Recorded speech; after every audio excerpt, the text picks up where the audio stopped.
यस जनप्रदर्शनका संयोजक ज्यू, पार्टीका आदरणीय दुई अध्यक्षज्यूहरू, पार्टीका विभिन्न तहका साथीहरू,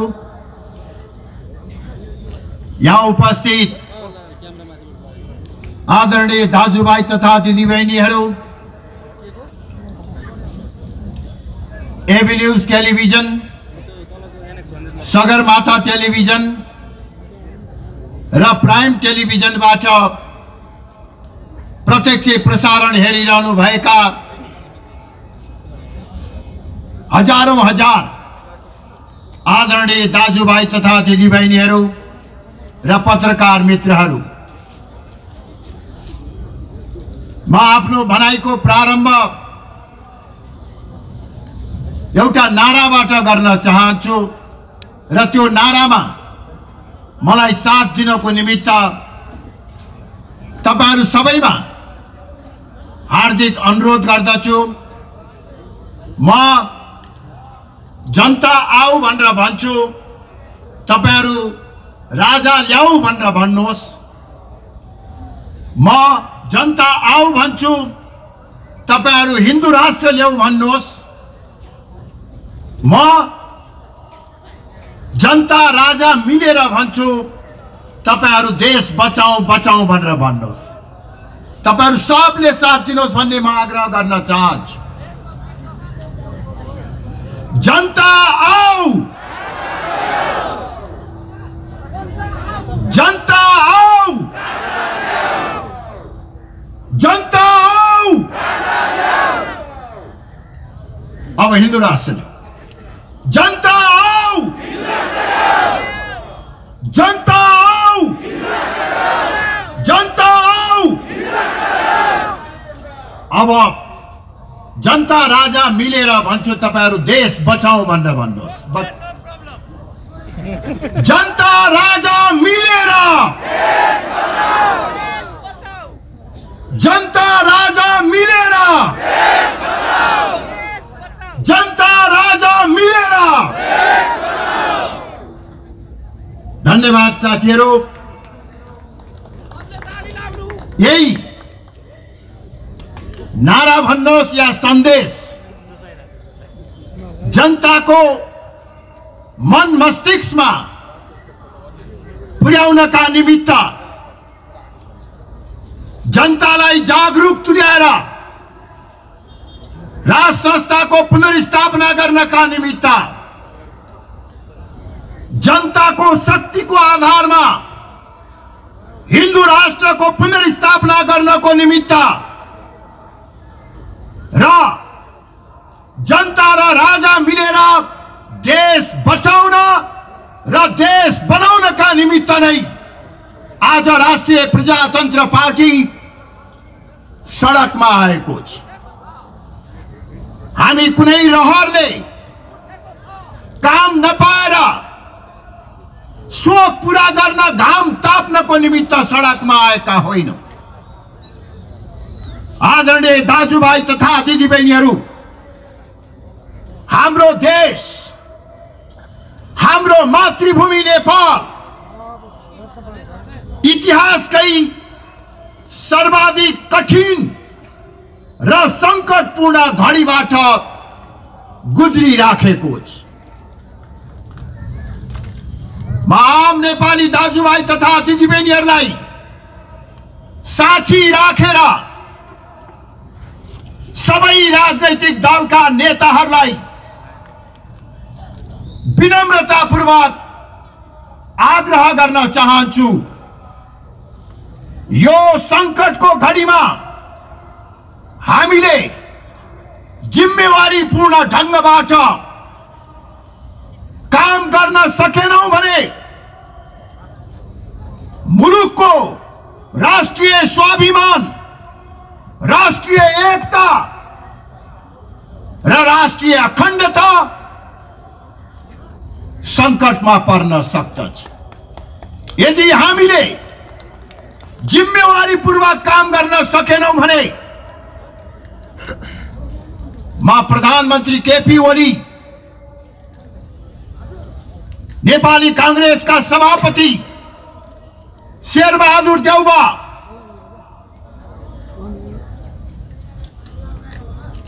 पूर्व प्रधानमन्त्रीहरू पुष्पकमल दाहाल प्रचण्ड, माधव कुमार नेपाल, जनता समाजवादी पार्टीका नेता बाबुराम भट्टराई, उपेन्द्र यादव लगायत सबैलाई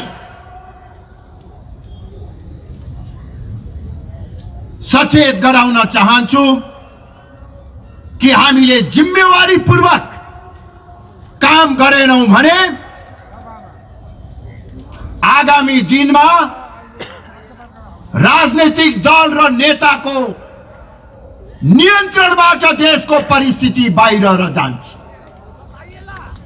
राजनीतिक दल र नेताहरूको हातबाट परिस्थिति नियन्त्रण भन्दा बाहिर जान सक्ने खतराका प्रारम्भिक संकेतहरू देखा परेका छन्। यसतर्फ सचेत रहनुहोस्।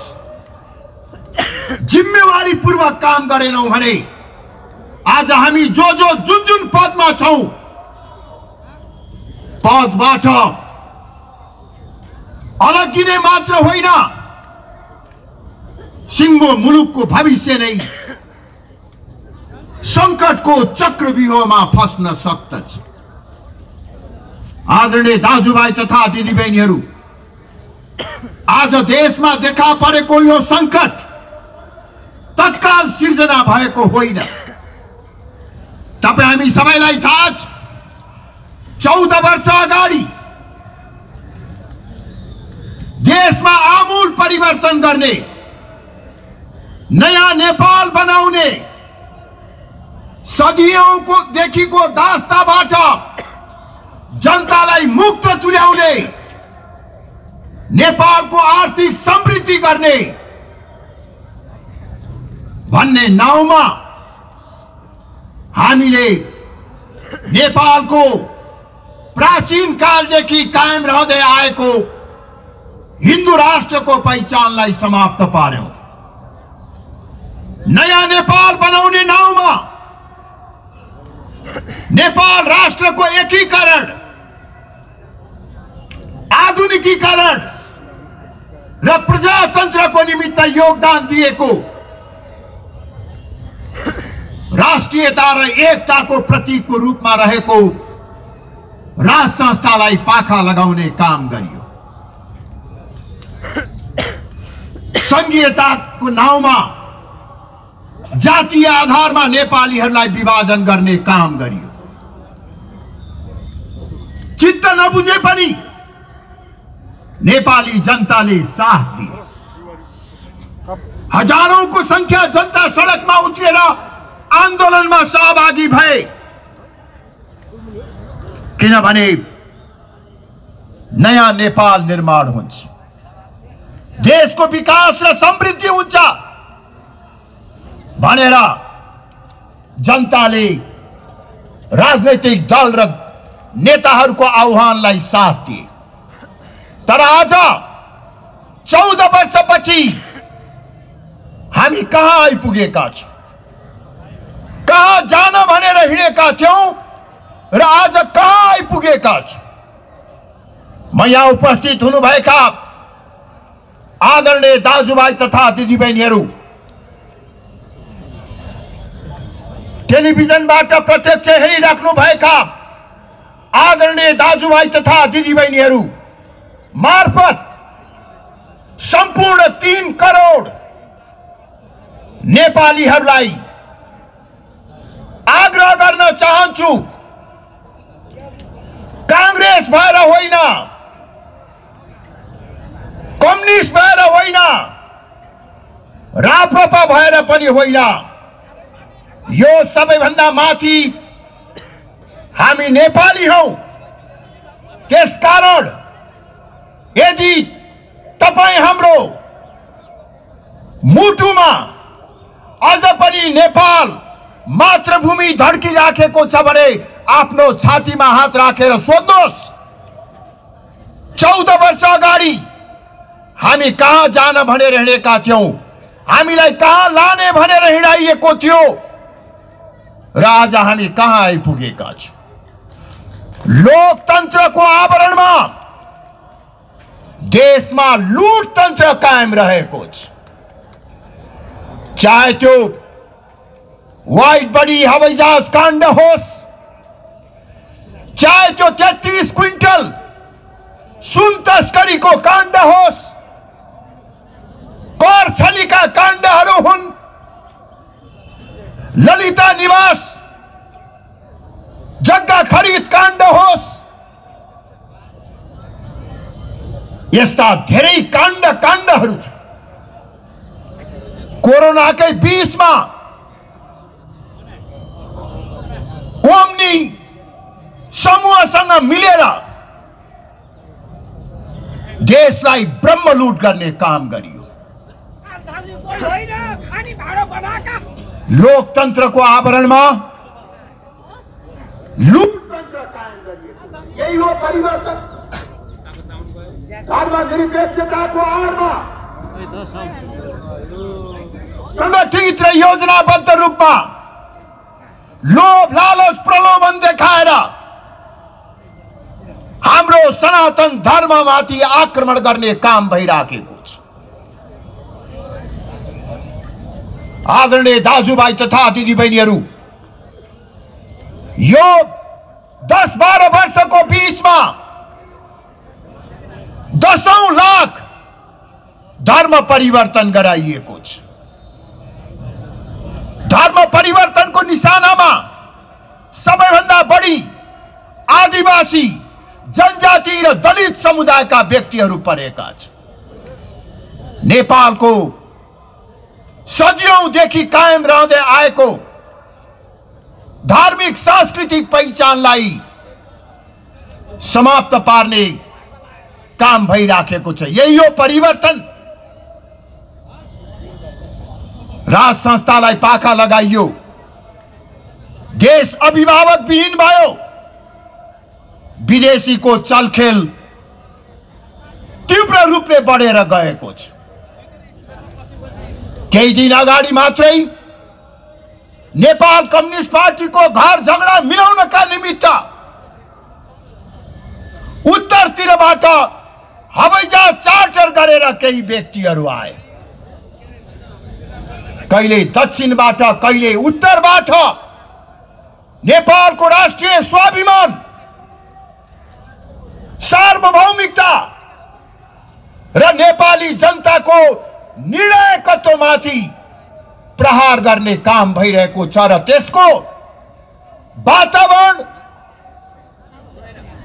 प्रमुख भन्ने राजनैतिक दल र दलका नेताहरूले गरिराखेका छन्। आदरणीय दाजुभाइ तथा दिदीबहिनीहरू, लोकतन्त्रको निमित्त अब कहिल्यै लडाईँ गर्नु पर्दैन भनेर दोस्रो जनआन्दोलनमा भनियो, तर अहिले लोकतान्त्रिक गणतन्त्रको नाउँमा सर्वसत्तावाद कायम गर्ने प्रयास भइराखेको छ। प्रमुख राजनैतिक दलहरू मिलेर संवैधानिक अंगहरू, राज्यका संयन्त्रहरू कब्जा गर्ने र देशमा केही सीमित राजनैतिक दलका नेताहरूको सर्वसत्तावादी शासन कायम गर्ने प्रयास भइराखेको छ। के यही हो परिवर्तन नेपाली जनताले खोजेको? यस अवस्थामा आदरणीय दाजुभाइ तथा दिदीबहिनीहरू, म के स्पष्ट पार्न चाहन्छु भने केही समय अघि मन्त्री परिषदको सिफारिसमा राष्ट्रपतिबाट प्रतिनिधि सभा विघटन गर्ने काम भयो। यसले संवैधानिक जटिलता सिर्जना गरेको छ। तर आज देशले जुन अवस्था भोग्नु परिराखेको छ यो केवल वर्तमान सरकार एउटा दल वा एउटा नेताहरूको कारणले मात्र होइन। उहाँहरूको गल्ती छ, उहाँहरू दोषी हुनुहुन्छ। यो भत्काउन र बिगार्नको निमित्त सीमित राजनैतिक दल र तिनका नेताहरू जिम्मेवार छन्। तर मुख्य रूपमा भन्ने हो भने अहिले देशले भोग्नु परिरहेको संकट, विकृति र विसंगतिको मुख्य कारण 14 वर्ष अगाडि सुरु गरिएको बाटो र विचार नै गलत छ। बाटो गलत भएपछि, विचार गलत भएपछि ड्राइभर जतिसुकै राम्रो भए पनि गन्तव्यमा पुग्न सकिँदैन। यो यथार्थलाई दृष्टिगत गर्दै देशको वर्तमान संकटबाट मुक्तिको निमित्त अब नयाँ ढंगबाट अगाडि बढौं भन्ने म सबै राजनीतिक दलहरूसँग आग्रह गर्न चाहन्छु। तपाईहरुले महान उपलब्धि भनेको गणतन्त्र, संघीयता र धर्मनिरपेक्षताको हामीले 14 वर्ष अभ्यास गरिसक्यौं।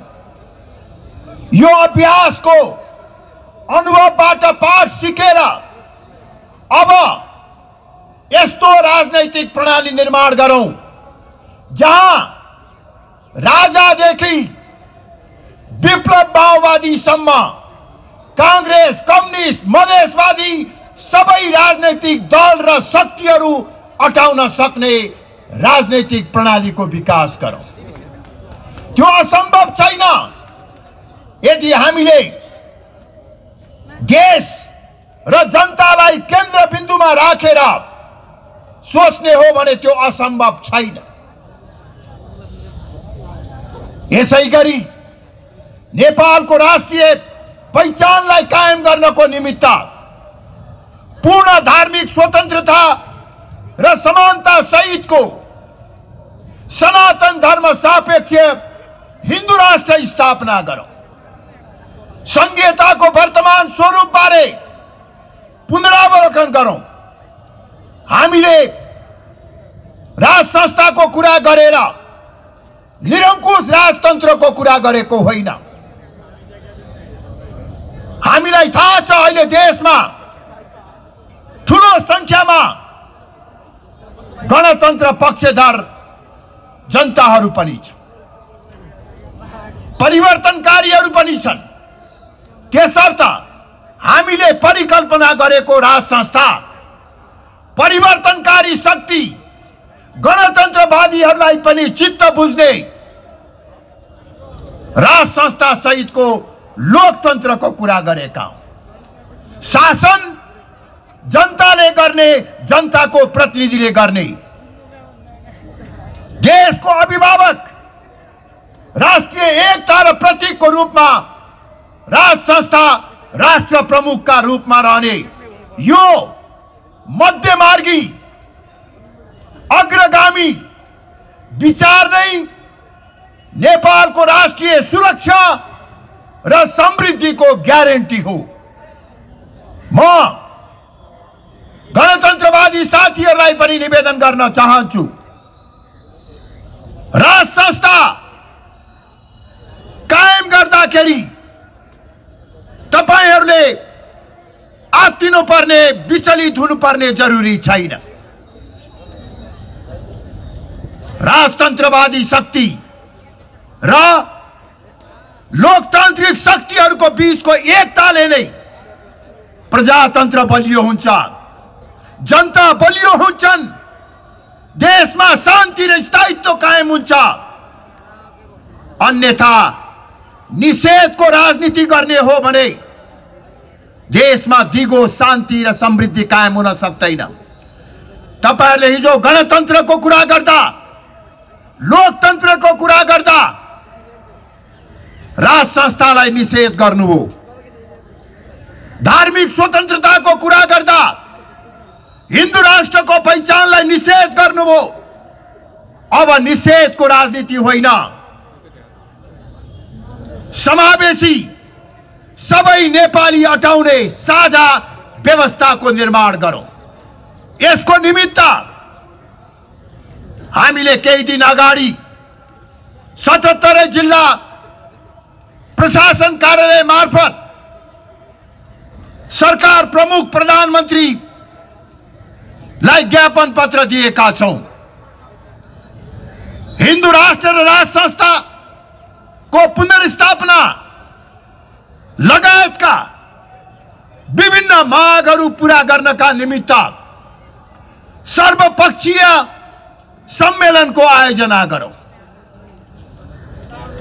जुन सर्वपक्षीय सम्मेलनमा राजाका प्रतिनिधि लगायत विप्लव माओवादीका प्रतिनिधिहरू र अहिले राष्ट्रिय राजनीतिमा क्रियाशील सबै राजनीतिक दल, नागरिक समाज र बुद्धिजीवी वर्गहरूको प्रतिनिधित्व हुनेछ र त्यो सर्वपक्षीय सम्मेलनबाटै हामीले नेपाली संस्करणको मौलिक प्रजातन्त्रको स्थापना गर्न सक्दछ। यदि समयको यो मागलाई, जनताको यो भावना र चाहनालाई सम्बोधन नगर्ने हो भने अब फेरि देश द्वन्द्वतर्फ जान सक्दछ। मैले अघि नै भनिसकेको छु कि राजनैतिक दलका नेताहरूले जिम्मेवारी पूर्वक नसोच्ने हो भने देश द्वन्द्वतर्फ जान सक्दछ र त्यो द्वन्द्वको अवस्थामा कांग्रेस, कम्युनिस्ट, मधेसवादी दलहरूको नियन्त्रणमा वा ती नेताहरूको हातमा परिस्थिति रहने छैन। परिस्थिति अन्तै जान्छ। त्यसकारणले ढिलो नगरिकन साझा व्यवस्था, साझा प्रणाली निर्माण गर्ने तर्फ लागौं। जहाँसम्म राज संस्था र हिन्दू राष्ट्रको कुरा छ, अब यो केवल राप्रपाको मात्रै एजेन्डा छैन। हिजो कठिन घडीमा राप्रपाले बोकेर हिँडे होला, तर अब यो आम नेपाली जनताको एजेन्डा बनिसकेको छ। कसैले चाहेर पनि नचाहेर पनि अहिले हिन्दू राष्ट्र र राज संस्थाको विषयमा प्रत्येक नेपालीको घर घरमा चर्चा हुन थालेको छ, बहस हुन थालेको छ। आदरणीय दाजुभाइ तथा दिदीबहिनीहरू, त्यसर्थ यदि हिन्दू राष्ट्र र राज संस्थालाई पुनर्स्थापित गर्ने, संघीयतालाई पुनरावलोकन गर्ने साहसिक काम को थालनी नगर्ने हो भने जनताले सडकबाटै आफ्ना मान्यताहरूलाई स्थापित गर्नुपर्ने परिस्थिति निर्माण हुन्छ र राप्रपा त्यसको निमित्त पनि तयार भएर आएको कुरा म सम्बन्धित सबैलाई जानकारी गराउन चाहन्छु। हामी यो देश बचाउनका निमित्त, यो देश बनाउनका निमित्त, प्रजातन्त्रलाई बलियो बनाउनका निमित्त, राष्ट्रियतालाई बलियो बनाउनका निमित्त, नेपाली जनताको आर्थिक समृद्धिका निमित्त आवश्यक पर्यो भने मर्न मार्नको निमित्त पनि तयार भएर अब सडकमा आएका छौं। हामीले टाउकोमा कफन बाँधेर आएका छौं।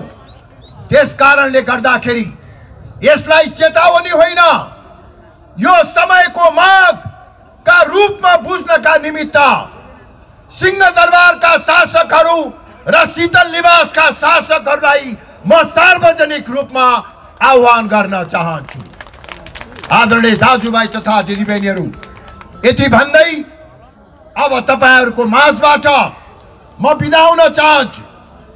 आज यो भव्य र उत्साहपूर्ण उपस्थितिका निमित्त तपाईहरु सबैमा म हार्दिक कृतज्ञता व्यक्त गर्न चाहन्छु। आजको यो सभामा हिन्दू बुद्धिस्टहरु मात्र होइन, नेपालमा शान्ति र स्थायित्व चाहने धेरै ठूलो संख्यामा मुस्लिम, क्रिश्चियन धर्मावलम्बी दाजुभाइ तथा दिदीबहिनीहरु पनि आउनु भएको छ। यो कुनै एउटा धर्मको, जातिको, नस्लको विषय होइन। यो राष्ट्रको पहिचानको रक्षा, राष्ट्रको रक्षाको कुरा हो। जब देश संकटमा पर्दछ, जब धर्म संकटमा पर्दछ, जब पहिचान संकटमा पर्दछ, त्यो बेला पार्टी भन्दा माथि उठेर देश, जनता, प्रजातन्त्र र आफ्नो पहिचानको निमित्त, रक्षाका निमित्त लाग्नु पर्दछ। लाग्नको निमित्त तयार छौं भन्ने अभिव्यक्ति आजको यो जनप्रदर्शनले दिएको छ।